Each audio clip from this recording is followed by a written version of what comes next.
Certified Wrestling Podcast. This is a different one today. Usually we're talking about wrestling, but you guys know my passion and enjoyment of history of the mob. And some people don't like that word, but it is what it is.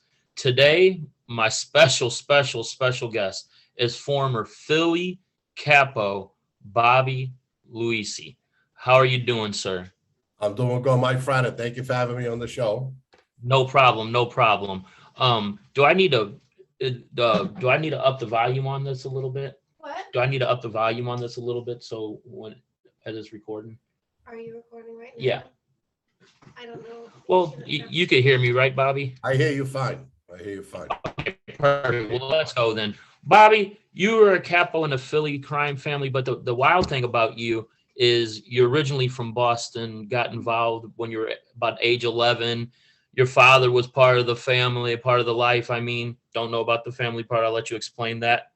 That interests me so much because as you see, my name is Certified Hustler. I was definitely a hustler. I'm from St. Louis. Never lived the lifestyle you lived, but similarities. I'm from the streets. I recently just got out of the streets. I've lost 13 of my closest friends in the streets to wars and stuff like that in the past 4 years.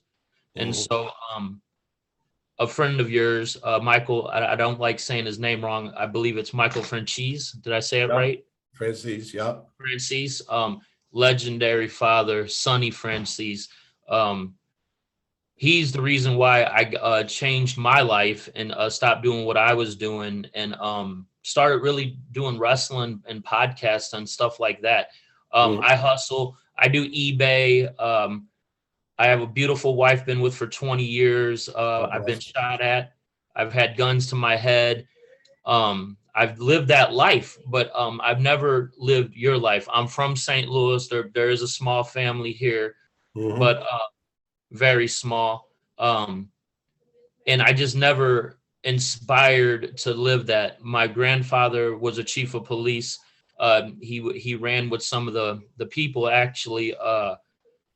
The first mobsters ever to be put on death row. He was actually from St. Louis. The name of what's the name? The name is slipping my mind right now, but I'll get back to that in a little while. So I understand you, and I understand gentlemen like you, definitely. Some things I don't get, some things that are in the street life are way different than the life that you've come from. And I get that. None of my closest friends here, I'll give you an example and then we'll get into you. None of my closest friends have ever ratted on me or anything like that, or told on me or anything like that. Not that I know of. I mean, I never done anything really to incriminate myself in that matter. But I have had friends try to rob me and things like that. So that's the difference between the life of the street life and the life you come from. Back in your days, I don't believe the men of your stature would ever rob each other. That was a death sentence. I know it happens today in that lifestyle. There's a guy on a YouTube channel that was famous for it, or he might not even be on YouTube no more. I don't care, but famous for it. He actually still walks around in New York, actually, in Howard Beach, like a wild child to this day. And so I just never understood that. Did you explain to me how you got involved? I know you were 11 years old. I know your story, but to my viewers, explain you. Tell the people about you. I told you why I got out of the streets, why I'm not involved. People that know me know, like, I'm a hustler. Like, I never did anything. I've never killed nobody. I've never done nothing like that. I've been in wars. I've been in some stuff. I've been shot. I've been shot at. I've had guns to my head, like I said, so you can use your imagination. But tell the people why you got involved with this. Well, I grew up in it. I grew up in Little Italy in Boston, and my father was mobbed up. I grew up around all those guys all my life. Very, friends with all of them. I worked for the Angulo family when I was 11, 12 years old. I started hanging around with my father when I was about 16 and the wise guys. And it was oppressive. I was oppressed by them, you know, and, it's like anything else. In our city, you become a construction worker, carpenter, wise guy, fireman, cop. You know, there's not much to pick from. Absolutely. You don't have the education. So absolutely. When I came back in 1990, you know, right. I had a family name. And when I came back, I hit the streets again. Right. 30 years old. That's when you were broke though, right? Yeah, I came back. I lost all my properties on Martha's Vineyard and back in Boston. I was a developer, construction guy. Market went bad, lost everything. And I went back on the street in 1990. At that time, you were proposed, right? You weren't made or nothing. Were you proposed at the time that you were broke? I know you were in a van with kids and stuff and going, and you were like, forget it. You put a piece in the back of your pocket and the back of your pants and you went to work. Yep. You know what I mean? That name in Boston, I know for a fact. Do you know where Square One Mall is in Boston, Saugus, Massachusetts? I live right down the street from it. Right, exactly. I got a lot of friends in Saugus, Massachusetts. So I know how it gets down there, Southwest Boston, Southeast Boston. I know how it gets down. And you have your Irish and you have your Italian. But were you proposed at that time that you went back in the street, or is that when the time came that you were starting to get really involved more? No, I started getting involved more. I was proposed in the family in the early 90s. I was back home for a few years, putting my things together, got proposed in the family. Right. And, a war broke out up in Boston. It's pretty Absolutely. bad. A lot of in between your family, right? In between the family. Was it in family war? Well, I wouldn't say it that way. It's just that my father had his own crew. I had my own crew. There was friction, but there was no war. Okay. I won't call it a war between us, no. Right. No, absolutely. Together and talked, but there was a lot of friction. Your father's your father. I know I said I lost a lot of people. And it is part of that life that you know what you're doing when you're doing stuff that it could get you to where you are. And I heard a comment from you on Vlad TV that you get your heart is like a stone or something. You said it's like a brick. You don't feel it no more, because he asked you, how did you feel when your best friend and your brother and your father were basically murdered? And I felt what you said. I'm sorry. I think when you grow up in the life, when you're in that life, you expect it. I've lost a lot of friends in the life, like you have on the street. Absolutely. And, my father was just another part of business. That's how I felt about it. It was a loss losing my cousin Anthony and my brother. But, they were in the life. These are the things that happen. These are kind of things that happen. So all you do is you pick yourself back up and go back out there. Absolutely. Interesting thing about you is I know about you, so it's easy for me to talk to you. Is that okay? Yeah, that's fine. Okay. The interesting thing about you is as you got back in the street and you did what you did when you came back broke and you were trying to make that name back for yourself. Your father had that name. Your name was heavy in Boston for sure. You were able to go right on in like you belong there. You were able to get into the drug business with no problem, it seemed like, and you made a few $1 million real quick, and then you just kept it going. You were never a big time. I mean, that's big time, but you were smart. You didn't get into it to make 10, 15, 20 million real quick and get busted. You you did it the smart way. You had your stash houses. You had your one or two guys you dealt with. You had your delivery drop-offs. Like, you were a smart man. And I know that's smart. Yeah, that's smart. And so how do you think that I know the feds watched you a lot in comments about state troopers leaving hats in the back of their cars when you would show up in Philly at the hotels. They'd be out there waiting for you, watching you and stuff like that. I do know that you were an open surveillance type of guy, which means you were very important. They wanted you to know that they were watching you. Yes. And so, right. When they're watching you, I've been watched. It's not fun. They don't want you to know that you're being watched. You know what I mean?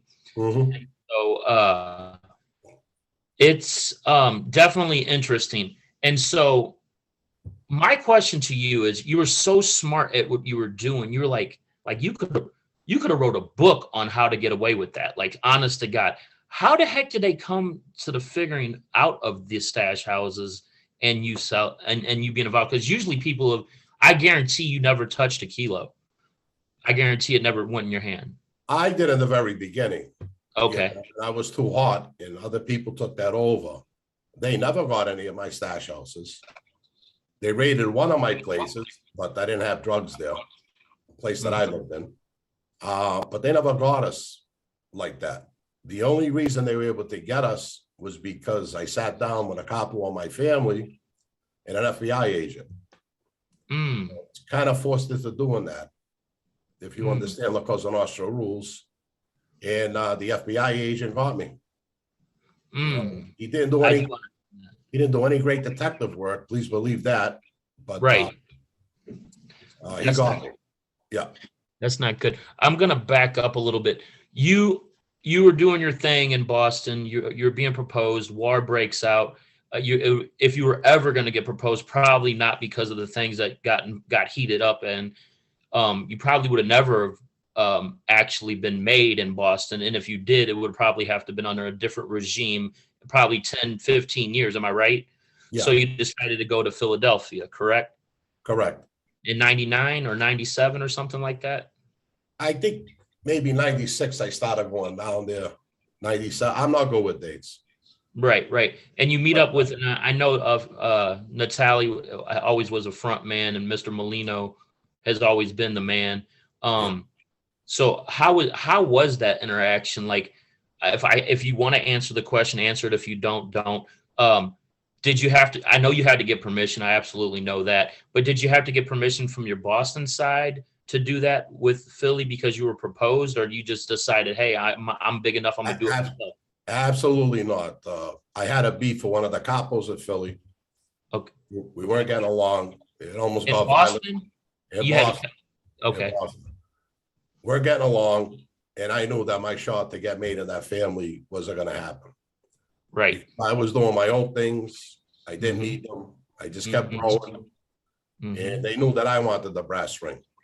So there was no way they were going to take me in. I ended up going to Philadelphia, got proposed in that family. Correct. Got by running my business in Boston. I never lived in Philly. I never stayed in Philly for any extended time. And I ended up becoming a faction of the Bruno Scaffo family in Boston under Joey Merlino. Right. When I met Joey and the guys down there, Georgie, great guys. Good guys. They just got over their war. I just got over my war up in Boston. Joey's one of the last stand-up guys to me. Well, he is.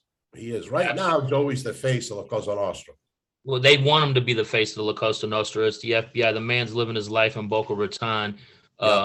He's not doing nothing but trying to be in a restaurant business, and he still gets bothered. Yeah. But other than that, Joey Merlino is the last stand-up guy. People idolize Gotti and idolize a lot of other people. But if you really, really want to know something, to me, the face of the face of the face is Mr. Merlino. It is. Absolutely, I agree with you. 100%. Great guy, too. Great guy. Yes, he's a living legend. I love Joey. Yeah. Me too. Absolutely. The Boom Boom Room in in Philadelphia. You ever been there? The barbecue joint? No, I never been there. No. Yeah, that was a famous spot. The Boom Boom Room for they'd firebomb that spot back in the day, and I guess the owner said after the firebombing, we're just gonna name it the Boom Boom Room. I like that. No. I never went there. No. Yeah, I always wondered. I love Philly. Geno's or Pat's? Which one's your favorite? I like Pat's. Pat, there you go. Both. I like Pat's. Good answer. Yeah, no, I do. I like Pat's. Me too. Absolutely. And so when I'm in Philadelphia, I love it. There's a jewelry store right by Pat's and Geno's, if you're familiar, where the Rocky movie was filmed in that little Little Italy section in Philly, right 9th there. Street down there. Yeah, yeah. Yeah. There's a little jewelry store there. And my first experience, I mean, I traveled 48 states. When I tell you I'm a certified hustler, I traveled 48 states. I couldn't drive to Hawaii or Alaska. So I I only could stay where I could stay. And I Yeah. wasn't going to go through Russia. And Mhm. so my first experience with Philadelphia is I was at Pat's. You order your sandwich and you order your fries. You know how it goes. And I look around. There's a jewelry store standing right there, right? And I'm like, I'm gonna go check this jewelry store out. There's orange cones everywhere. Okay, Mhm. everywhere in front of the store, like 3 car lengths of orange cones. I'm like, why is that there? And I don't get the parking situation. I got it when I seen who pulled up. The three. Yeah. There was 3 major names pulled up, and people came out, umbrellas, and moved the cones, and they parked their black SUVs and went inside. Mhm. And that was my first experience knowing the Philly game. And then I was in North Philly, over by the North, where the North, there's a place called the North Hotel or something like that. It's like a by the hour spot in North Philly. I never been there. No. No.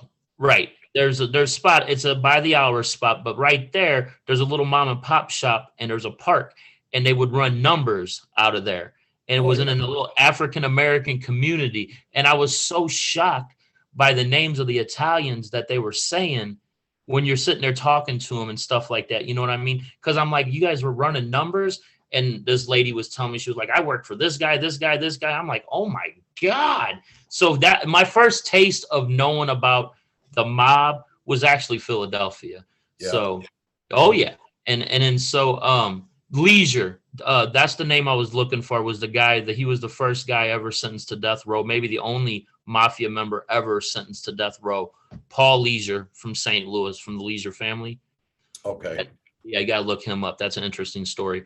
But they were in a war with the Syrians and stuff like that, doing the car bombings in the 80s. You remember those days. Mhm. But so you went to Philly, you had no problem. How long did it take you to get proposed when you got to Philly? Several months. That's quick, Yeah. because they have to gain your trust. And Well, everything. listen, Joey, Georgie, they know a lot of guys in prison. They checked me out. It Oh, yeah. wasn't, it wasn't, I just showed up there one day and they took me in. They realized the crew that I had in Boston, what we were doing. We just went through the war up there. Right. Explained to them about my position with the Patriarca family and Mhm. what I wanted to do. And Georgie Borghese proposed me into the family, went to Joey. Mhm. They took me in and made me. I waited a short time. And then we started straightening up my guys in Boston. Wait a minute, you were made, how soon after you were proposed were you made? Several months later. Wow. Yeah. Wow. That was a smart move on your part. Yeah. And then so after that happens, you're able to propose your guys, your crew, correct? Absolutely. Right. And they get made into the Philly family. Yes, they do. Yeah. Interesting. That's beautiful, man. I mean, I'm sorry, it is.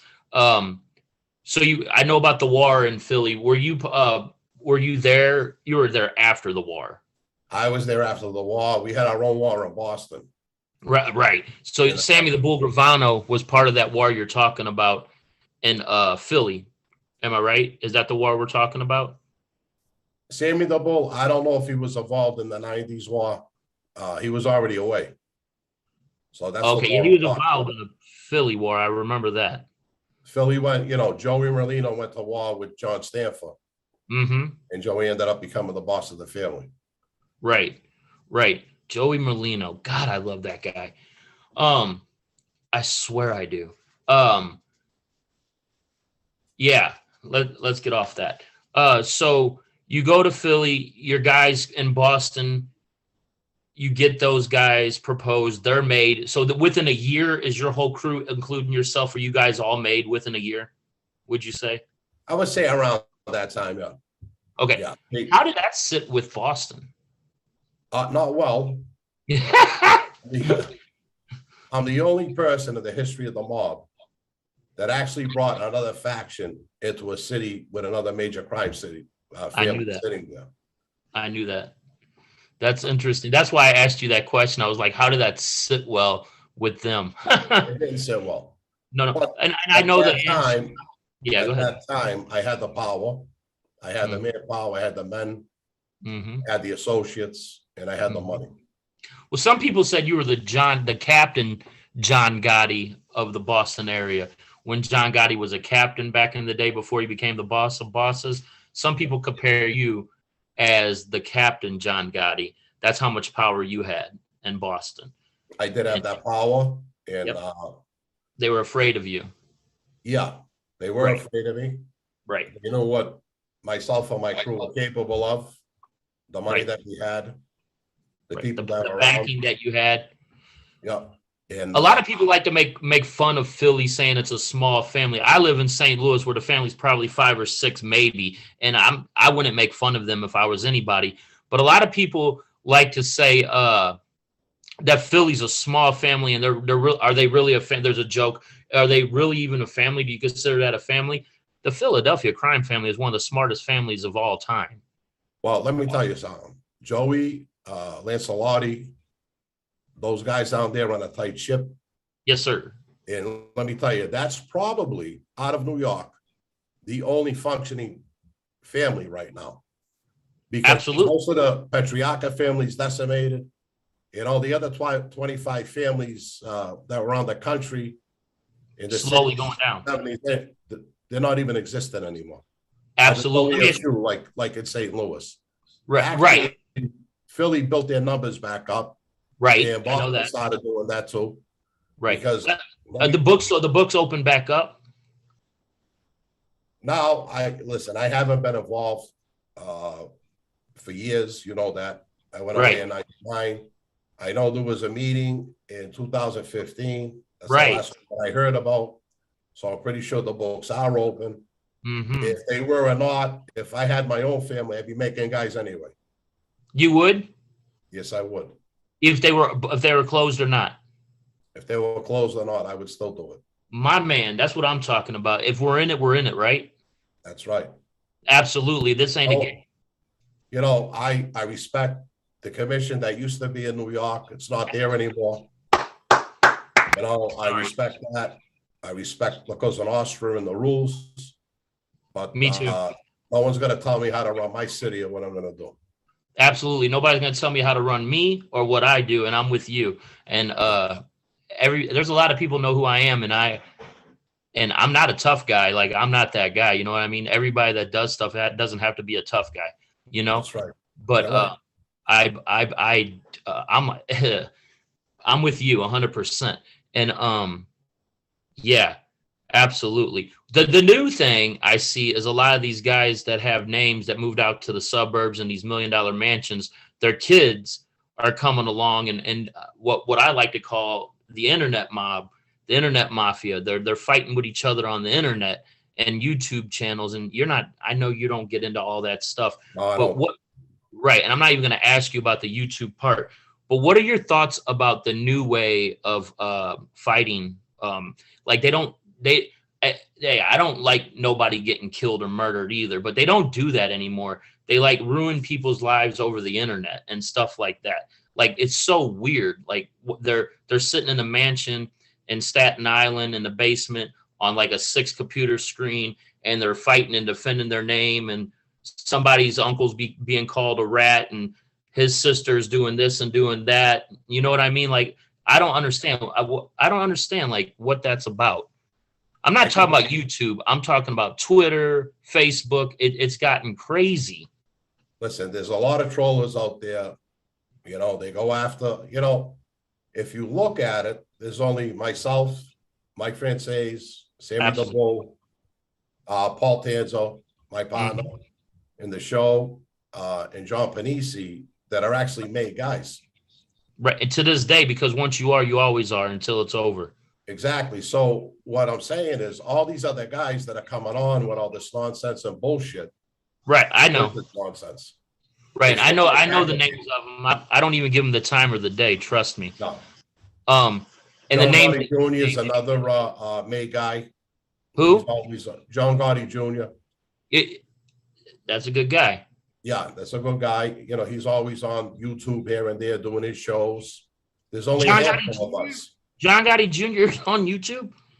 Yeah, you can catch him on a lot of shows on YouTube. Yeah, I didn't know that. That's interesting. I like that guy. He doesn't have a show. He does a lot of people shows like I'm doing yours. Right, absolutely. I know his sister's got a channel. I find her interesting. Angel. Yeah, Angel Gotti's got a YouTube channel. Shout out to Angel Gotti. Good for you. That's what's up. If that's what you want to do, keep it rolling. I know there's some other people that come out of the woodwork that were like, I once worked at a pizza place that this guy came into, and I got so many stories, and they've got thousands of followers all of a sudden. It's just wild to me. They're doing better than I am. It's wild. It's wild. It's wild. Well, because the viewers want the controversy, which I'm not willing to get into. And that's why I like you. And that's what I don't do. They want to fight, and they want you to say something that they can record and troll and make a video of you. I love it when they make videos of me. I'm like, I must have made it. I got 702 subscribers. You're worried about me. You're really not doing much with your life. Yeah, you know, exactly. I just started YouTube like 16, 17 weeks ago. I just got out of the streets so recently, like it's not even funny. You know what I mean? And I'm able to admit that, like, I didn't commit any crimes that'll put me in prison for many years. So I'm okay with what I'm saying. God bless. I'm definitely okay with what I'm saying. I've lost too many friends. I've only had one. I don't do drugs. I don't believe in drugs. Never have done drugs, unless you want to consider the thing that they're legalizing around the country. I'm all for that. I've had a lot of friends go 10, 15, 20 years to prison for something they're legalizing. I've lost one friend to a drug overdose. I had no idea he was doing drugs. He overdosed on fentanyl last year. It broke my heart. Sorry. That was almost, thank you. That was almost the end of me because he was my best friend. I've lost 12 friends to gunshot violence. St. Louis is the murder capital of the world. It's not a black or white thing. It's a money thing. And we only have 180,000. What's that? It always comes down to the money, my friend. Right. It's not about race around here because we're an international city. That we're such a dying city. They're sending all the immigrants to our city, which is okay because immigrants is what built America. Your family's an immigrant. My family's are immigrants. And so I see this stuff happening, and it breaks my heart. It broke my heart, and that's why I'm on YouTube. I do other stuff. I do wrestling shows. I promote wrestling. I make money in professional wrestling. It's a big. I found out about that kind of money, and I'm like, legal. Let's do it. You know what I mean? I do eBay. I sell merchandise wholesale. Like I'm really out there legally, and I have been legal for the past 8, 9, 10 years. When I say I'm a street dude, listen, I've had to talk in order to be a street guy and sell things in the streets. I had to deal with people like you on a daily basis from one neighborhood to another neighborhood. In order to be in the streets for 15, 16 years doing what I was doing, I had to have a conversation or two with somebody like you. Am I correct? Yeah, correct. Right. So I've had my conversations. I was out there. I lasted. I could go into Little Italy in St. Louis. St. Louis is one of the real only Little Italy still alive. It's called The Hill.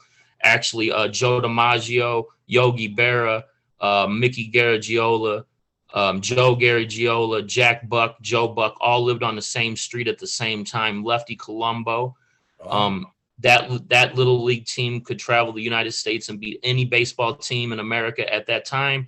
That soccer team from The Hill created the whole 1954 Olympic team. They made a movie out of it. The Italian immigrants that came to The Hill for the St. Louis, they were the whole team from that neighborhood, and they made a movie out of it. So I come from a big area. Back in the day, they had the Playboy Lounge, which was Hugh Hefner's second. He had 2 Playboy clubs, one in LA and the other one was in St. Louis. And he would come up there, Joe DiMaggio, anybody that was everybody from around the country, that they would be there. You know what I mean? So It's a good life. That life is not here no more. Little Italy in Boston is really not Little Italy in Boston anymore. Am I correct? Although it's not all Italian anymore, but it's a Right. strong Italian influence. There's I don't know, when I was on the street, I think there was over 100 restaurants in the neighborhood and coffee shops. Whoa. Yeah, so it's a beautiful place. It's still Little Italy. There's still a lot of Italians in there. Good. We got what they call those yuppies come in, the college kids. Hmm. They rented there now. They live in there. Right. That's big money. When I was a kid, it was all Italian. Right. When I was a kid, it was all Italian. It's still all Italian in St. Louis, in that neighborhood. It's the cleanest neighborhood in the city. You can Google it. There's no crime. The police come there and have lunch. They don't do no policing in that neighborhood. They don't need to. It's policed by the people in that neighborhood. And Time magazine, it was in one of the big magazines years ago, that the North End was the safest place to live in the country. what was? The North End, Little Italy Yeah. of Boston, was the safest place to live in the country. Absolutely. And you know what? I bet you if you go read articles from back in the day, that you would see that across the country. If you go Google the numbers, what was the safest areas in the United States? I bet you most of them were in the little Italian neighborhoods. They were, because we protected our own in there. Absolutely. In St. Louis, they still do to this day. It's wild. I just had lunch in the Hill the other day, and it's beautiful. Like, my city is so like graffitied up and abandoned buildings, and then you come off Kings Highway and go off into Elizabeth Street. Arsenal, into the Hill, and it's all Italian flags everywhere. All the houses, the street lights all have Italian flags saying "Welcome to the Hill." Clean. Berra Park is beautiful. The Berra Park's named after, not Yogi Berra. People would think that it was named after the first Italian mayor and alderman of the city of St. Louis, Berra. So that's pretty cool. St. Ambrose Church, they're still running beautiful. They just built a beautiful new athletic club over there, and a piazza over there in the Hill. And they got a bocce club that's very popular. Yeah, it's popping over there. Like, I'll send you a picture of the piazza. It's really nice. It looks like you're in Italy. Nice. I like to see that. That'd be nice. I'll send it to you. The guys that did it, the emos, they spent over $5 million on it to make it. Very nice. Yeah. Oh yeah. So let me ask you a question. I'm sorry. I love talking to you. You're amazing. You're in Philly. Your guys within a year in Boston are made. I know that pissed the people off in Boston. I want to get to a side note. Did that start a war with your crew and a Boston crew in Boston when that happened? No, there was friction, but nobody actually came up against us. No, I wouldn't think they would. You have Mr. Merlino backing you. Yeah. Right. That's a name, man. They no disrespect to John Gotti. I love the guy, but and I think Joey Merlino would say the same thing. But Joey Merlino is, man, if there was a gangster and you want a picture of a gangster and you want to see the perfect gangster, it's Skinny Joey in a white t-shirt or in a suit, my man. Yeah. It's Skinny Joey. So the friction didn't happen. You're in Boston. I have to put this out there. My viewers are going to want to know. I know the answer to this. He wasn't as big as they made him out to be. He was big because of who he dealt with. But Whitey Bulger, did you ever have any? You ever have any contact with that clown? No, never did. Never did. I didn't think so. Didn't want any. Right. He was always the suspect of being an informant. Absolutely. You know, as I was coming up, he was going down. I won't take anything away from Whitey. He was a gangster. Right. No, yes. Killer, moneymaker. What was his right-hand man's name? Steve Fleming. Yeah, now that was a gangster. Yeah. Well, Steve Fleming was really the connections to the Italians. Yeah, that's a gangster. Whitey. Whitey only became. I think they're both. Well, we know Whitey's dead. I think. No, I know Whitey's gone. I think what's his name? Steve Castle. Steve, the one of the brothers, the Italian brothers, got him with a lock and a sock. Yeah. Steve I can't think of his name. I forgot the kid. Oh, they were the Greek brothers that killed out Bruno. That was one of the brothers that got Whitey. Yeah. Absolutely. And they said there was that the Collegiero kid was involved in it, Paul the Collegiero, which I don't know for sure. Right. Well, you know what? You have that coming. He was an old man, like you said before in a clip. Yeah, it was a rough way to go out. You've said that. I've heard you say that. But I've also heard you say this. You know what you're getting yourself into, and you reap what you sow, my man. That's right. Right. I've heard you say that. And you're a Christian man. You've definitely found God. You found God while you were in the life. It kind of amazes me that you found God while you were dealing with drugs, actually. And I think that was a warning that you really didn't, between me and you, that you really didn't get at the time. You know what I mean? I knew when that night happened and I turned my life over to Christ that I was walking a toddling fence and I wanted to get out of the life, you know, but you can't be a boss running your everyday business, people dependent on you, and just stop everything. You can't just go out and say, I'm a Christian now, it's over. I might end up in a trunk, you know, so. No, and I know that. I did the best I could, and praise God, I got picked up in 99. And from there, I just, you know, I knew I was never going to go back to the mob at that point. And let me ask you a question. Do you feel like you are you more hurt that you disappointed yourself, your crew? I have to ask you this question because it's on my head. Or Mr. Merlino. Or Mr. Merlino. Out of those three choices. What I did? What I did? Yeah. Well, I never testified on any of my crew guys or Joey Merlino or anybody. I knew that. I never testified against anybody, to be honest. Right, I know that too. I was subpoenaed to one trial, which I had no choice. I had to go. Right. But I never even committed a crime with that kid. They just wanted the information about my leadership role at that time. There's really nobody that could come and say that I ratted on them. Absolutely. When I was supposed to testify, I couldn't. I backed out of my deal. You recanted. I recanted. I was upset when I did that. I had no choice. They were coming after me with murders. Was getting re-indicted, superseded with murders. I get that. Because close friends of mine were ratting on me. It had nothing to do with Philadelphia. The pinch I got at Philly was nothing. It was only 10 years. Right, they split that up. They did the Boston faction, the Luisi faction, and the Merlino faction. It was two different. Yes, they did. Indictments. They wanted to get Joey on leadership, and they wanted to get me on leadership. Absolutely, they've been with Joey for years. Yeah. So right. I was the boss up of Boston, and he was the boss of Philly. Boston laws are different than Philadelphia law, Pennsylvania laws. So you probably were like, yeah, you were looking to get pretty much life in prison. Because in Philly, it's a little bit different. Well, I would have got life.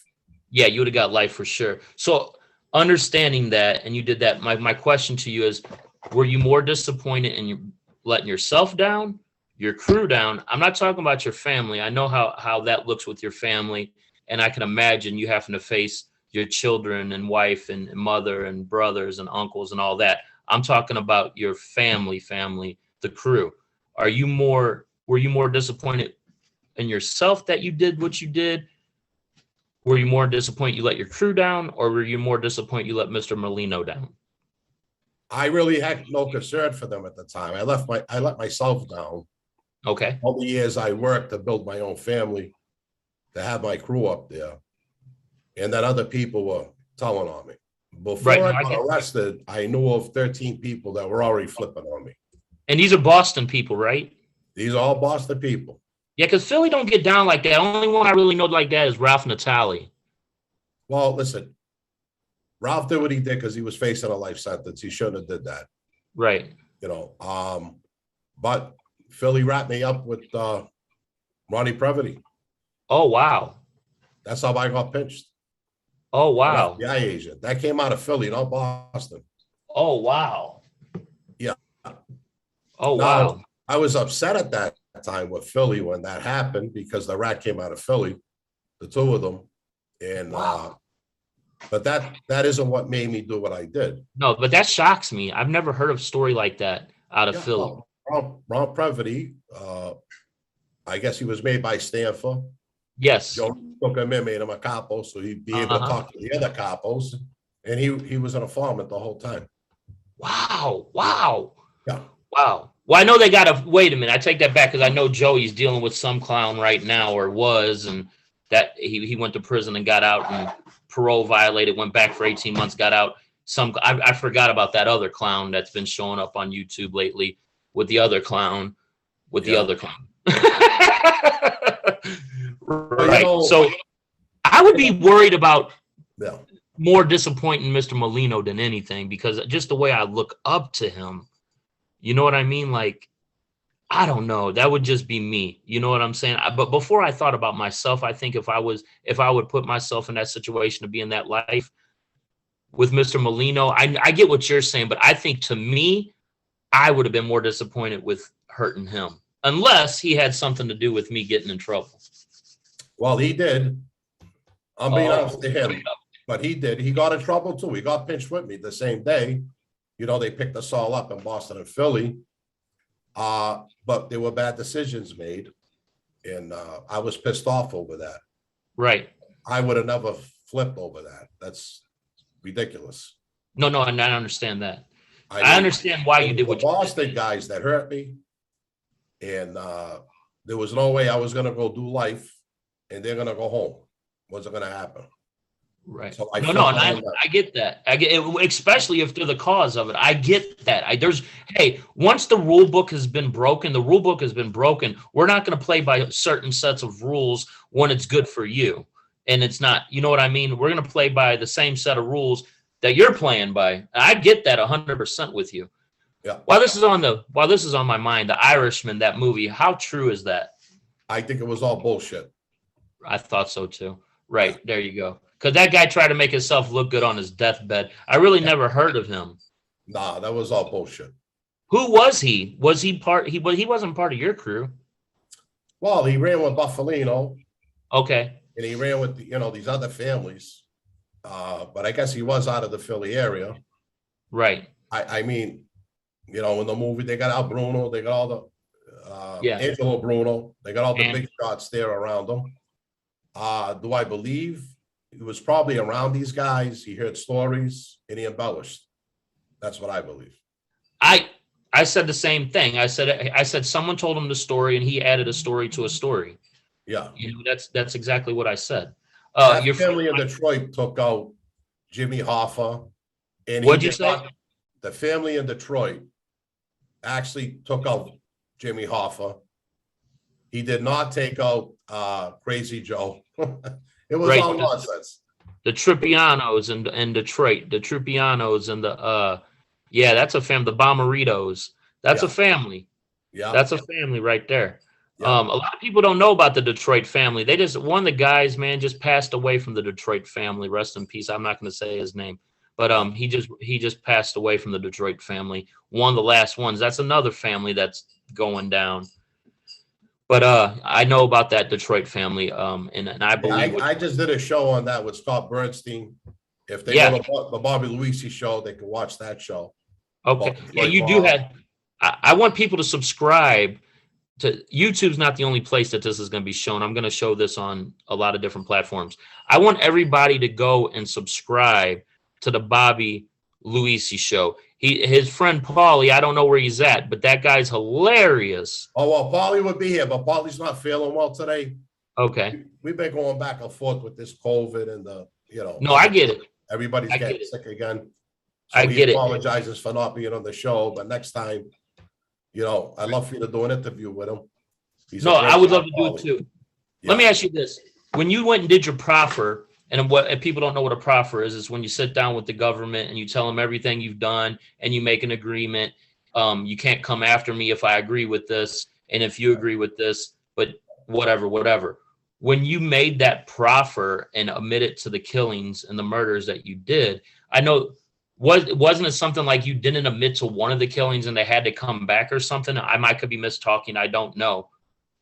Listen, they accused me of over half a dozen murders. Right. I didn't tell them everything because the negotiations broke down. Right. There's a lot of things that I don't talk about.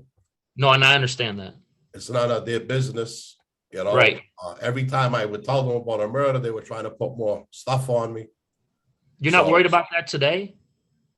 No. I'm with you. I'm with you because what are you talking about? No, I'm with you on that. Wow. And so when you did that and you recanted, what did that do to you? Like why did they have to put you in witness protection? Well, what happened, everybody knew that I started to proffer, so I was already in danger. I couldn't go into population. And then from WITSEC, I was fighting the government. Right. We went to 5 or 6 status hearings. And the AUSA, it was under a Rule 11E1C, was stated that if the government wasn't willing to give me a downward departure, a 5K1, I had the right to take my plea back and go on my underlying indictment, which carried 20 years if I went to trial. Okay. So that's what I did. Okay. They said they weren't going to give me a downward departure. I took my plea back and I went to trial twice and fought the government on those cocaine charges. Right. I remember that. So let me ask you this. Have they ever tried to come back and indict you on anything else since you've left witness protection? No. Good. Good. It's because there's nothing there. Good. And so I know that they put you down in Memphis where there was no Italians, basically gave you a different name. You got married to a beautiful woman. How long did that last? Straight out of prison. I was in Memphis for 5 years.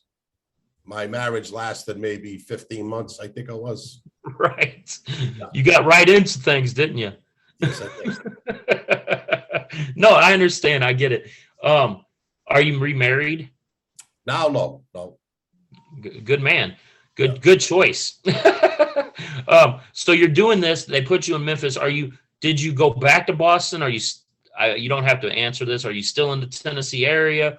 I know you're a preacher. No, I'm in Boston. You're back in Boston? Oh yeah, I've been living here for over 3 years now. I went to Florida. That's right, Bobby.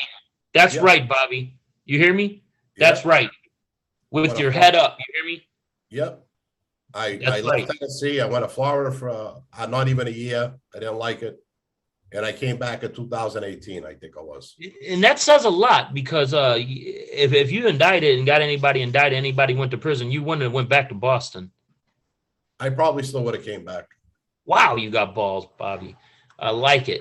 So, but they know, but you're it don't matter. You know they might be coming for you. They might not be. I doubt if they are. There's too many cameras nowadays, too much technology. Listen, there's no reason for them to do that. I'm not a threat to them.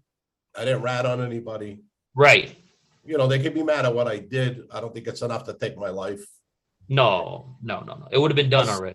Listen, I'm still a man. When I was up here, I was a 400-pound gorilla. Still are. I'm a little older now, but I just don't give a shit. No, and I get that. You listen, once you're made, you're always made. You can't just, once you get indicted or proffer or like Sammy the Bull go into a lockbox for 20 years. You're not La Costa Nostra. You're still that to the day someone ends you or you just die. So you're still a made man. In my eyes, I am. Yeah. In your eyes, you are or aren't? I am. You are, yeah. If you get into that life and you get into that lifestyle, you do it for one thing and one thing only, and that's to get that button. And you had to do a lot of work to earn to get that button, and you're not going to give it up unless they take it from you. And there's only one way they can take it from you. Well, listen, in my case, they didn't have to tell me, but I'm shelved. You know, that's something that they do. I got nothing to do with Cosa Nostra anymore. Right. The crimes on the street. I don't do that. But, you know, I grew up in Cosa Nostra. It's in my blood. It's still my life. Right. And I don't glorify it. I don't believe in violence. I'm a Christian now. Right. No, I know that about you.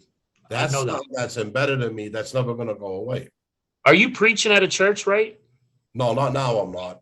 I haven't preached in several years. I wish you would go back to that. I wish you'd go back to that. Well, I'm thinking of creating another station because mine is basically Paul and I do mostly mob stuff. Right.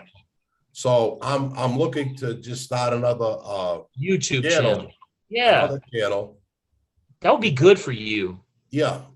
And then it seems to me Michael does a lot better on that in life with the God stuff, with the preaching and stuff like that, than talking about like mob movies and stuff like that. That's almost played out, to be honest with you.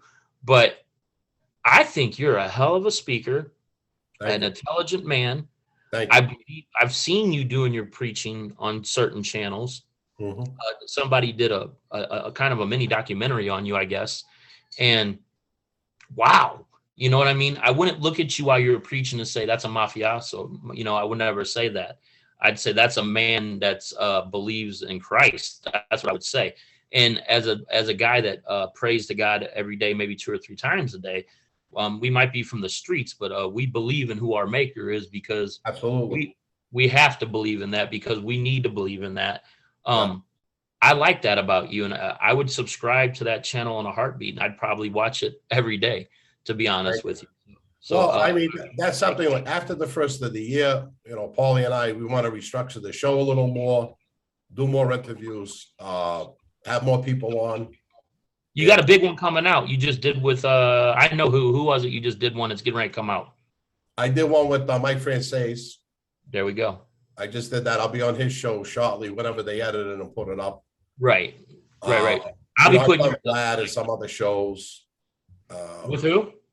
You know, Vlad TV. I've done that. Yeah. I like Vlad. What do you think about Vlad? Be honest. What do you think about him? He kind of comes off like he asks questions but doesn't believe the answers. You know,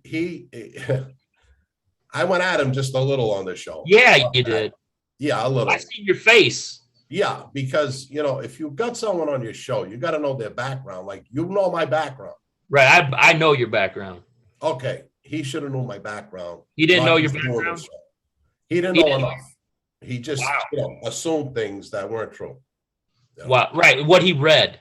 Yeah, exactly. I know people that know you, so I know everything that you said is true. Now listen, if I'm gonna not study a guy, what I'll do is, like, when I'm doing a show like this, or if I have them on, I'll have a conversation with them to fill me in, at least, so I know, If you don't know what I'm talking about. Right. You know. Well, he comes off like that. He just gets the name. I feel like he chases other channels. They get the guy on there. Like, I think Vlad wasn't the first interview you did, right? No, the first one I ever saw I was on was John 8 Light Show. Yeah, right. So he's seen you on there and figured out how to get a hold of you, and that's how that happened. Trust me. He comes off like the type of guy that doesn't do the work. He wants you to talk, and then he'll ask you a question from what you say, and then he's so wrong. I remember him saying something about, like, you were charged with this murder and you were charged with that murder, and I remember you having to stop him and be like, hey man, that's not how this went. I remember that. No, I'm never going to bring up anything to anybody I interview unless I know, and then I'm not going to ask you, because that's not my business. I'm only allowed to ask you what I know, and that you're willing to talk about. So I want to get back to one more thing. You get indicted, you get out of prison, you leave the life. So you started preaching in Tennessee while you were on. What was your alias by the U.S. Marshals? Alonzo Esposito. Esposito, right? I could see that. Yeah, I was going to a few different churches down there. Right. Right next door to my wife's house was Pastor Coleman. Okay. Bishop Coleman, actually. And I gave him my book. You have a book up on Amazon. What's the name of the book? God's Plans Revealed. Okay. It's on Amazon by Robert C. Luisi. Okay, And, I'm gonna get that. at that time, I published it under Alonzo Esposito. Actually, that book is still up there. Don't buy it because I don't get paid. So I could buy the book that says Robert Luisi, right? Yeah, I changed the name too. So okay, will you autograph that for me? Can I buy it somewhere from your website or something? well, actually, what I'm going to do is I'm going to start getting the books again and start signing them for people. What I do, I might order 20, 30 books and I give them all away. Right. I know. I understand. And then when someone asks for one, I don't have it. So I got to get some more. When I get I'll buy more it. of them, I don't want it for free. I'll let you know. I'll let you know. And I think you should get a merch store, because I'll buy some of your stuff. I have one. Can you go ahead and give us that information? Yeah, it's on eBay, the Bobby Luisi Show. You could go to BobbyLuisi.com. And I got cups up there, T-shirts, hoodies. I'm going to buy something today from you off eBay, Yeah. and I'm going to put a note in there. Here's one of the cups right here. I love it. I'm going to put a note in eBay that it's me and autograph whatever I buy from you, Farmy. if you don't mind. Well, I don't see it. It comes right to you. So the only thing I would be able to, when I do get the books, I'll call you and I'll send Yeah, you. yeah. We'll take care of that. I definitely want one from you. Okay, so where were we at? You go down to Memphis. You meet the preacher. Yeah. Bishop Coleman, he read my book. He said, Uh-huh. I see the Holy Spirit in your book. I want you to teach in my church. Wow. Yeah. So I went down. I started putting a class together. We had some teachings. And I was having problems at home. I didn't feel I was in the right place to actually teach. Right. So I stopped teaching at that time. I was an assistant pastor at his church. Right. And Hold on that thought. Hold on to that thought. Hold on 1 second. I got to put this back in. Okay. Hold on 1 second.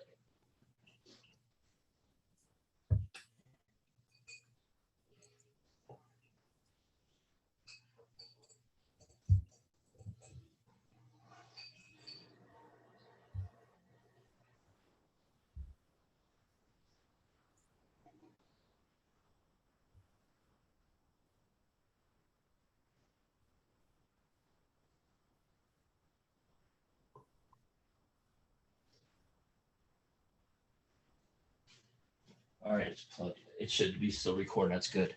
Okay, I plugged it back in. So you became the assistant pastor? Yeah, he made me an assistant pastor, and Okay. was there for a short time. Okay. When I left the church, I had a radio show, and I was on Channel 6 down there. I was putting my teachings up, and I also had Wait a minute, you were on TV or the radio? both. Wow. Yeah, and I had a YouTube channel, Alonzo Esposito. I think the teachings are still up there, some of them. Nobody recognized who you were or said anything? No, what happened when I signed out of the program, the Boston Globe came down and did an article. And then it was all over Tennessee that I was down there. Yeah. So did you leave Tennessee immediately and went back to Boston, or how'd that go? No. I stood there for 5 years. I didn't go into the witness protection program out of fear. I went in there because all my millions were gone. I was in prison for 14 years. I really had no money left. I divorced my wife, and I had no place to come back to Boston. Right. So I thought maybe getting a new name and starting over again with my Christian stuff was a good idea.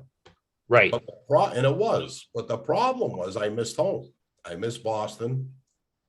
I missed that life. Yep. Did they give you money to live off of in witness protection? Yeah.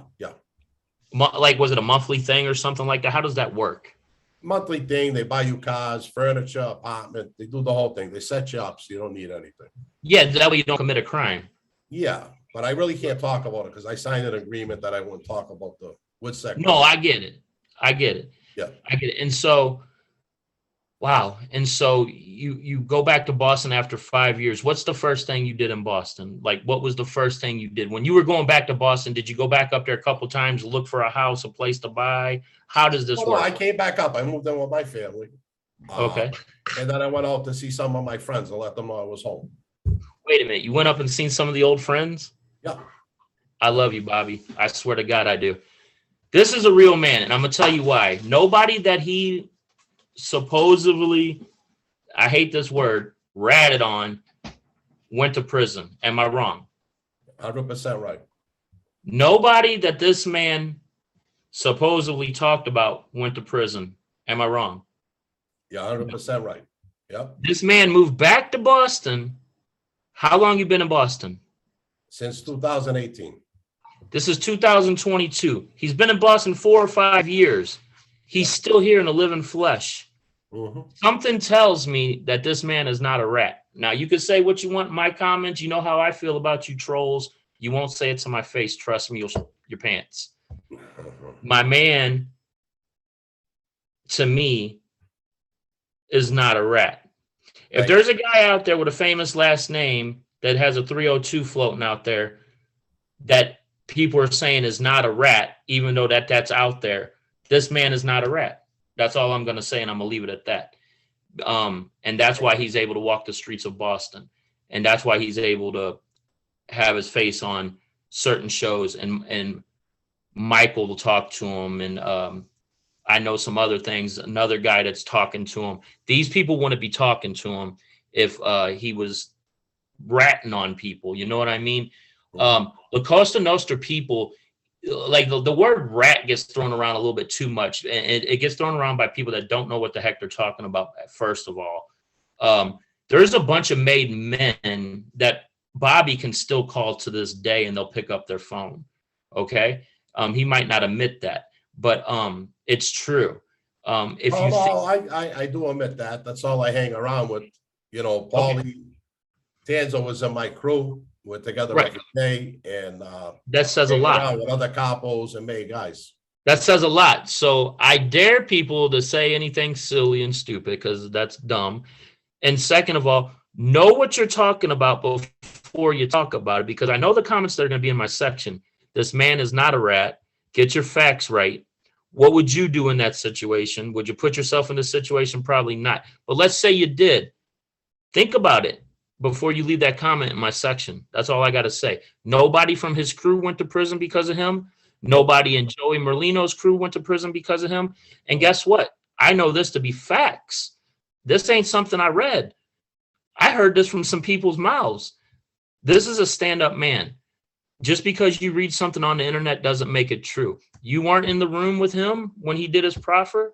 You weren't in the room with him when he recants it. You definitely weren't in the room with him when he was making the decisions to do what he did in that life. So don't judge him, judge your mama. And that's all I'm gonna say about that. Thank you, bro. Bobby Luisi, I love you, man. You're one of the best. I love you too now, my friend. God You're bless you. one of the best to do it. You're one of the best to do it, brother. Thank You were the John Gotti, the Captain John Gotti. I'm not talking about the Godfather John Gotti. You know about the Captain John Gotti. John Gotti was nothing. He came into the family straight as a captain.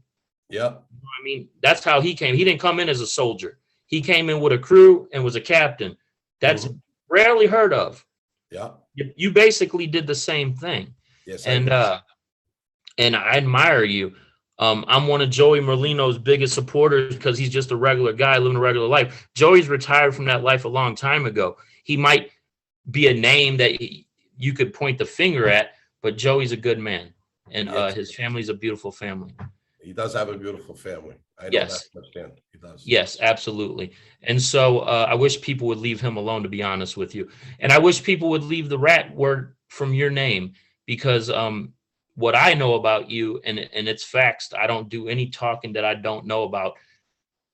I've talked to people, and some of the names maybe have been mentioned in this conversation, and you're a stand-up guy. You know what I mean? And I appreciate you for that. Okay? Yeah, I do. And so once you got all that and you went back to Boston and you got with your family, what went through your head? Well, I know there was an inkling of you wanting to get back into the life. If you're going to say there's not, that's wrong, because once you're a gangster, you're always a gangster. Well, but what went through your head? I got to tell you, Christ keeps me calm, cool and collective, gives me patience. Yeah, it's alluring. You know, I came back, but the message I sent out to everybody when I came home, meaning to go back to the gangsters, is I'm not going to get back involved. You leave me alone, I'll leave you guys alone. Bam. And that's the message that I sent. And that was it. You know, and similar agreement I have with the guys in my streets. Yeah. You leave me alone, I'll leave you alone. You know, in 2017, I did Comedy Central with Mike Frances and my friend Frank. Is that on YouTube? Yeah, it's on YouTube. You can go to my station. It's up at my shows, because I put it down on my show too. I just subscribed to you. Oh, good. We did a nice show there. And so Paulie kept telling me, we got to do a show. So Paulie really pushed, you know, to get this YouTube show started, you know. Yeah, I'm glad. Yeah, we went down. We did A-Light last year. What do you think about A-Light real quick? I'm not going to talk about him. He's a friend of mine. He's a good guy, right? I like John, always a gentleman. Yeah. Respectful. So I mean, as a man, a gentleman. He's a gentleman. He speaks good. I don't care about that other stuff. He speaks good, and he dresses nice, and he has a lot of haters, and I'll leave it at that. and he's got a lot of followers too, so that's what's more important. That's right. That's right. I like John. Yeah, no, he's a friend of mine. There's no doubt about Right. that. There you go. There you go. And that's great. I love it. I love it, man. I love, you know what? I love that you have the balls to say that, because the realness about you, it's just real. It's just real. I'm glad you said that. And so what the allure of it, like you decided not to get in, you told him to leave you alone and stuff like that. What did you decide? Did you know what you were going to do to make money when you got back to Boston, or? Yeah, I had a big job in Tennessee for Sandusky Cabinets. Okay. I was a quality control manager. I used to run the floor for them. Okay. But my wife worked there too. She was the IT manager. That's why, one of the reasons why I quit and got out of there. Then I started selling cars down there. Right. And I got into the car business. In fact, we're opening up a lot up here, a used car lot, January 15th, another one. You are. So that's the business that I'm in. You're opening up a used car lot. In Saugus on Route 1. Yeah. Oh boy. Yeah. Yes, sir. By the mall, by Square One Mall. Down the street. A few Yep. miles Yeah. away. Yeah. Oh yeah. That's Yeah. awesome. Yeah. That's awesome. So how many car lots do you own now? Will that be 2 or just your first one back in the game? This is my first one back in the game that I'll have a piece of. I love it, my man. I'm loving it. So you're gonna definitely do a commercial about that on your Oh, it'll be on my show. As soon as we're set up, we gotta go Yeah. and do some work in there, get the cars up there, and there'll be a commercial. Don't worry about that. I know that's right. Oh man, I could just imagine you and Paulie. That'd Yeah. be great. So Yeah. that was but you've had to be making money how long? You said you've been back in Boston? 5 years, 4 years? Yeah, I was a sales manager at Pride Hyundai in Lynn, Uh-huh. Massachusetts. And these people knew your background, right? Yeah, she did. She did. The owner did. Okay. But that lasted almost 2 years. I worked there, and then COVID hit. And I lost my job, and I haven't actually worked since COVID hit. Wow. Yeah. So wow. So you're basically living off of nothing. You're just doing you. I'm just doing it. Yeah. The Wow. bills are paid. That's all that matters. So the You're bills are still paid. alive. Yeah. Still alive. I have a feeling big things are about to happen for you. I'm hoping. No, I have a feeling when that Michael drops and then another thing that's happened for you soon drops, I Yeah. think you'll be okay, my friend. I wish you nothing but the best of luck in life. If there's anything I can do for you, you have my phone number. I would definitely advertise for you. I would definitely sponsor if there's any sponsorship available. I'm offering that to you right now over here, face to face. that'd be nice. Yeah, I will sponsor you. Talk to me when you get that car dealership going. You get that commercial on there, and I'll definitely be willing to sponsor with my logo. And I'm being serious, man to man. Oh, I'm serious. I know you are. I know. Right. I can So see there the you go. type of guy that you are. I see that. Right. There you go. And so I'm interested in you. I'm interested in your success. I'll be watching you. I don't think this is the last time we'll be talking to each other. It's not the first time we've talked to each other. We've been communicating. Mhm. I definitely am very interested in you, my friend. You're to me, it's you, Mike, and Sammy. Those are the three. Thank you. Those are the three. And I mean, everybody else is fake and want to be. And the stories they say, well, and I mean, I'm gonna put A-Light out there as being his channel's good too. Oh, he's got a great channel. Yeah. I mean, I can't leave him out of there, no matter what anybody thinks about him, man. Like, he's got a good channel. He wouldn't have that many subscribers if he wasn't good at what he does. That's right. Sammy, his name alone could get him thousands more. If he would do more content, he'd be at 1 million subscribers. Oh yeah, absolutely. Michael worked his tail off to get to that channel to where it's at. Like, Yes, I he did. remember in the beginning with his channel, and I was like, is this going to take off? And I go look at his subscribers right now, and I bet you it's almost at 400,000. I think he's over 500,000 now. Exactly. No. Mike Francaise is over 700,000, and Sammy's almost at 500,000. Yeah. That's crazy. Sammy was just at 300,000 a month ago. Yeah. You know what I mean? If he did, Yeah, he was up to 4 something the last time I looked. right. And I know Sammy's up there in age and he's got his kids helping him out and stuff like that. But that's a guy, boy, that I can listen to all day tell a story. You too. Oh, I love his stories. Oh my It just gosh. reminds me of the neighborhood and the life. I love this. Dude, and it's legit. You know what I mean? That's Yeah. why when I listen to you, him, and Mike, I love it. And I hate to put this out there. I like David. Have you ever been on Valuetainment? Oh, no. Value, no, you mean with Patrick? Yeah, no, I Yeah, haven't Patrick. been on that yet. He hasn't called me, so He needs to. I don't like the way that the sit down went between Sammy and Michael. Like, I don't like the way they were. So this is just my opinion. Nobody else's opinion. I think they were played into that, like, to make it look like it was more than what it was. You know what I mean? Like they were like. Well, I want to say this. They're both friends of mine. Right. Talked to Mike about it. I really didn't talk to Sammy about it. I talked to Sammy the other day, but I don't mention that show. But I think there was something between them. Sammy wanted to get it off his chest. Okay. I would really, what's going on there is real. Okay. The real emotions between the both of them. So, Okay. I want to say that, put that out there. So that's real emotions. Yeah, it is. Wow. Damn. Absolutely. Wow. Right. And I know that it got heated. I know Mike put his finger into Sammy's face and stuff like that. Sammy got out of the chair and was going to go after him like it was 1973. Yeah. Yeah. I seen that. I was like, that worried me a little bit for Michael, to be honest with you. Yeah. Because those emotions are true and they were there. Believe me. No, I seen that. And those emotions don't go away just because you're not part of that life no more. No, but listen, I talk about Mike. I mean, like I said, there's only a few of us on here that are really made guys who are in the life. And Absolutely. Gotta just stick together, Absolutely. Yeah. Absolutely. Say it again. If you guys would stick together and just concentrate on you and leave the Lee Cole thirds and all those other guys out, those mid-major market.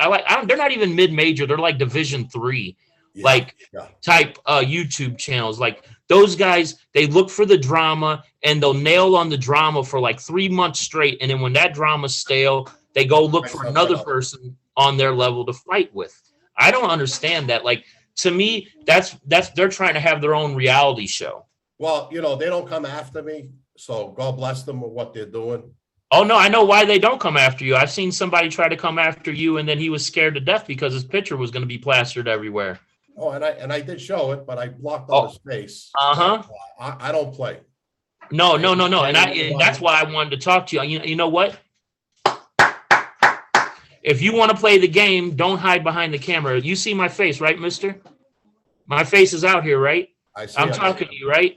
Yep. I've never talked about anybody or to anybody behind an emoji and talk crap about somebody. And I wouldn't do that to somebody that was in the mafia.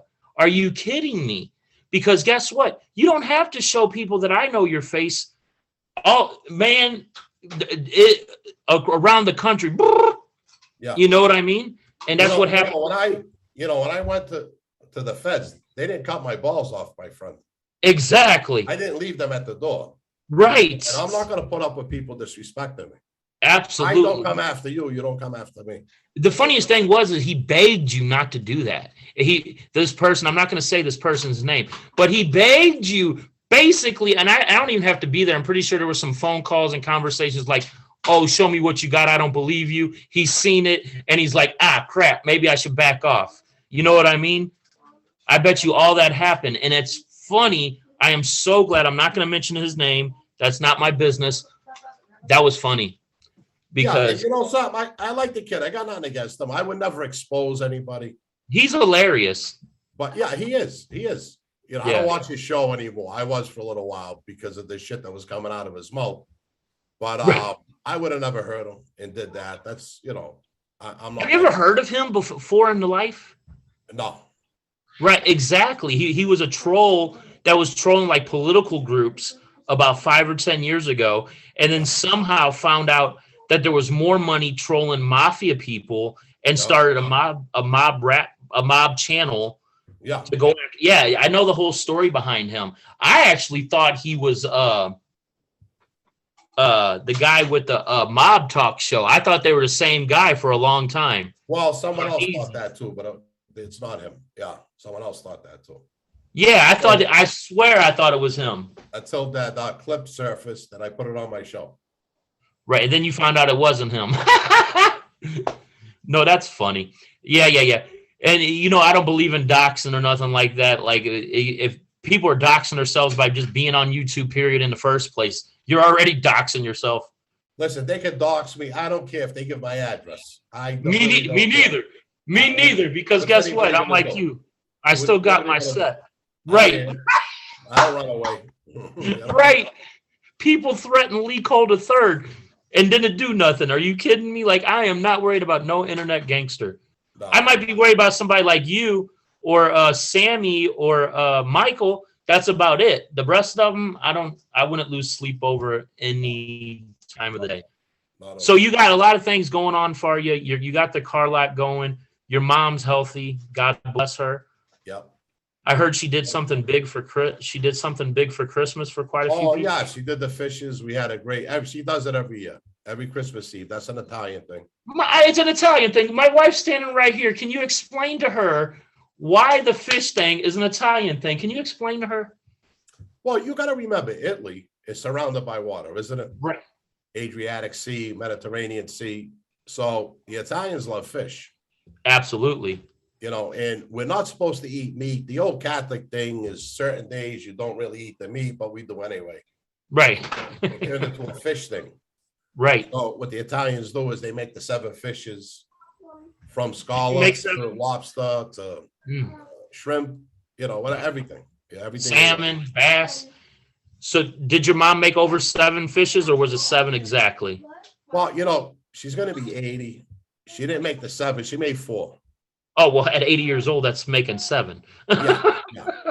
She made 4 different fishes, but in a few different ways. So it works. Right. I know Paulie's loved by your family more than he's loved by anybody else's family. So did he eat good? Yeah, Paulie ate good. Everybody loves Paulie. I love Paulie. I think he's a person on this earth that can talk bad about Paulie. I've never heard one thing said bad about him. He's a man's man. He's just a good and loyal. He's loyal. Like my little brother. He's been with me for years. Never turned his back on me. Was he part of your crew? Oh yeah, Paulie's a made guy. Yep. I love it. Yep. So what do you say now? The mafia today, the mob today. I don't like using those words, period, but they're all over the internet. Everybody uses them. So let's just say it. What do you think about 2021, 2022 La Costa Nostra compared to your era? Is it the same?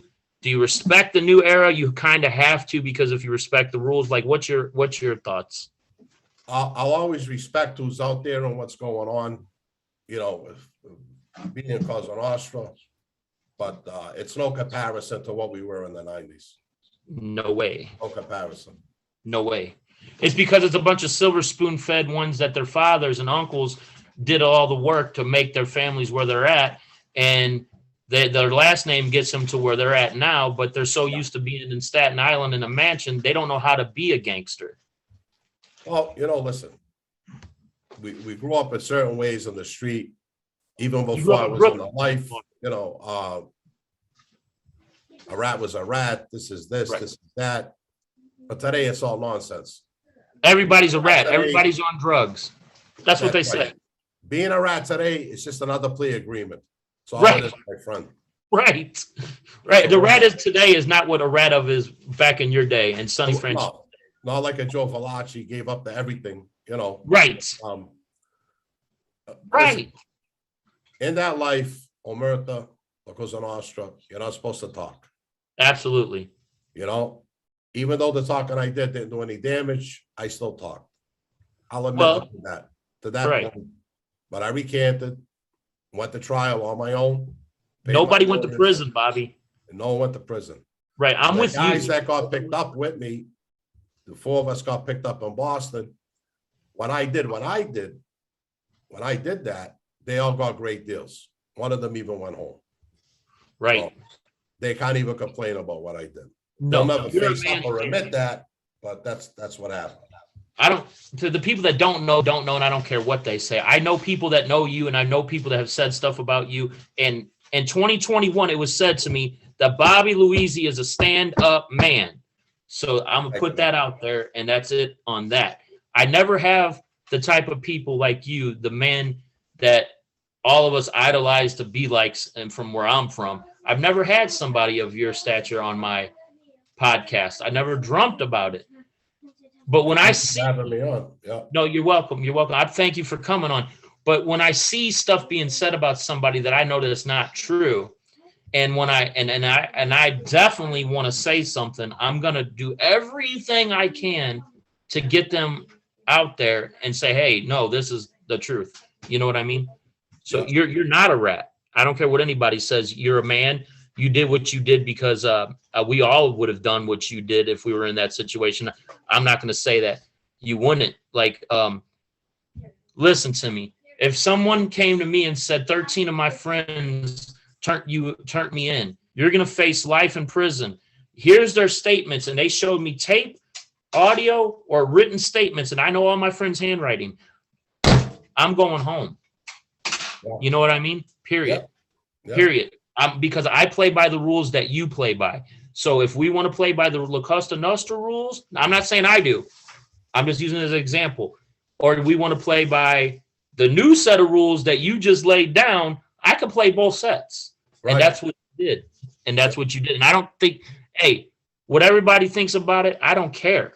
You know, and you shouldn't either. I don't. Don't bother me. Don't bother me. Right. You've given your life to Christ. I think you need to open up a Bobby Luisi pizza joint. I'm dead serious. Get your frozen pizzas into all the grocery stores. Talk to Walmart. Talk to your local frozen food distributors. The Bobby Luisi pizza can be a big hit, brother. Yeah, it could be. I need a minute. I got to have a cigarette break. All right, go do that. Give me 1 second. I'm going to go do that too. All right. I'll be back in a few minutes. Me too. I love him. That's Bobby Luisi. No.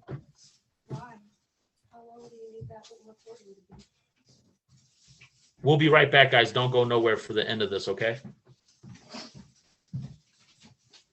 I love that guy.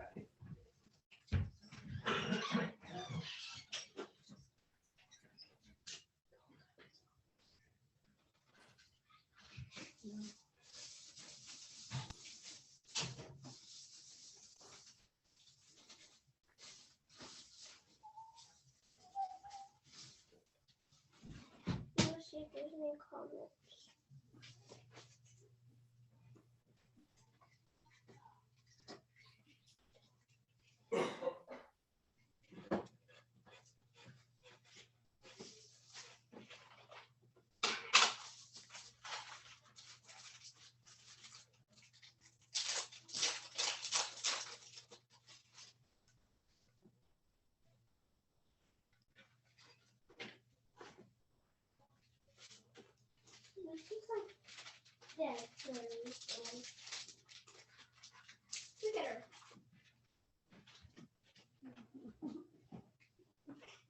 She's like, woo, woo, woo. And her face is smooshed. She's like,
You'll be all right.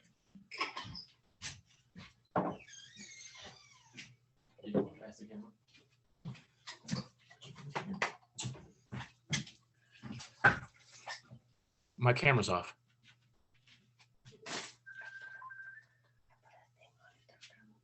Huh?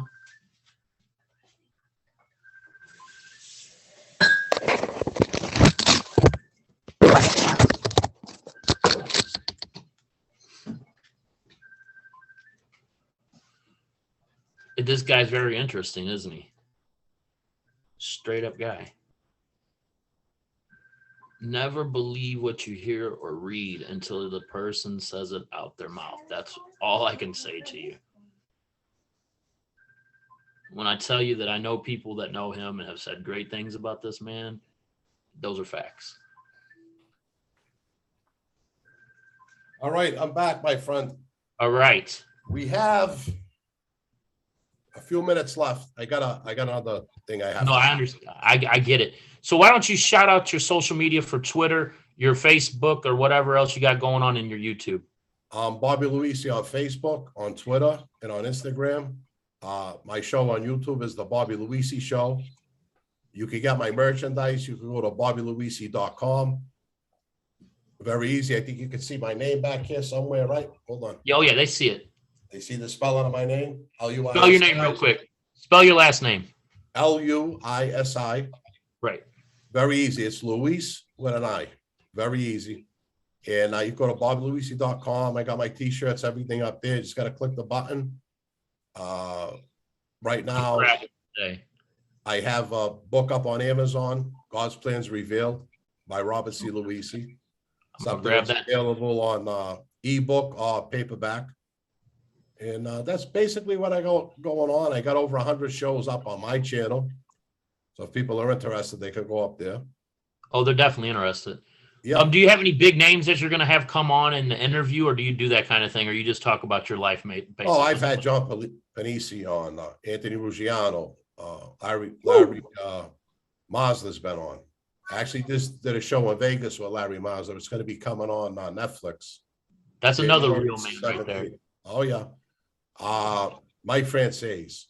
Yes. There's a lot of guys. John A. Anthony Arolano. A lot of guys. I know there's something big, and you're not going to say it because it's nobody's business right now, but there's something big getting ready to happen for Bobby, and I want you guys to be on the lookout for that. And you'll know when it happens. It's getting ready to happen.